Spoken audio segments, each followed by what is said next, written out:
Mentally strong হতে চাইলে অযাচিত আগ্রহ কমিয়ে দিন, ম্যাপে চলুন। কেউ যদি বলে বেশি কথা বলেন, তবে তার সাথে কথা বলা কমিয়ে দিন। যখন বুঝবেন আপনার সব অভিযোগ আপনার বিপরীতেই যাবে, আপনার কথা অন্যের কাছে কেবলমাত্র শব্দ দূষণ, তখন শুধু শুনুন।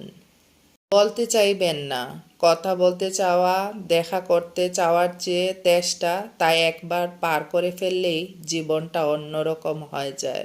ভয়ঙ্কর কথা বলার ইচ্ছেরা গলাকে আঁকড়ে আর ধরবে না।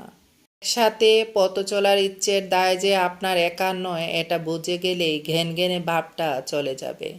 তাকে ভালোবাসি কিন্তু একসাথে যাপন চাই না, কারো প্রতি এইরকমভাবে আগ্রহ চলে যাবার মতো কঠিন আর কিছুই নয়।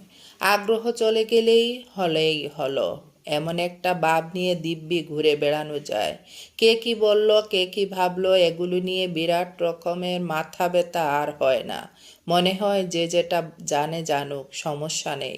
কেউ আমার লাইফটা তো আর লিড করছে না।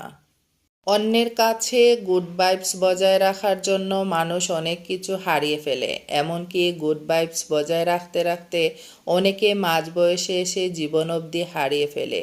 আর যারা জীবন হারায়নি, তারা নিজেকে গুছিয়ে নেবার অদম্য প্রয়াস করতে করতে হাঁপিয়ে গিয়েও হাল ছাড়ে না।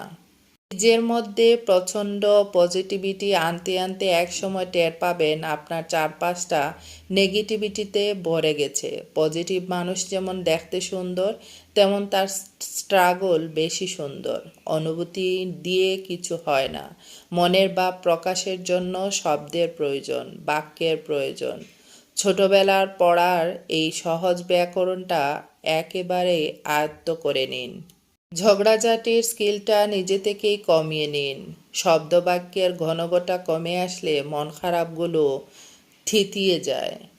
নিজের কাছে পরাজিত হয়ে আবার উঠে দাঁড়াতে পারলে দেখবেন এই উঠে দাঁড়ানোটা ভয়ঙ্কর হয় শক্ত। এর মধ্যে ছিটিফুটো বাড়তি ইমোশন থাকবে না। যেখানে আপনি গুরুত্ব পাচ্ছেন না, সেখান থেকে চুপচাপ সরে আসুন। ঈগলের মতো সাহস করে সম্পর্কের সুতোগুলো এক এক করে নিজেই ছিঁড়ে ফেলুন।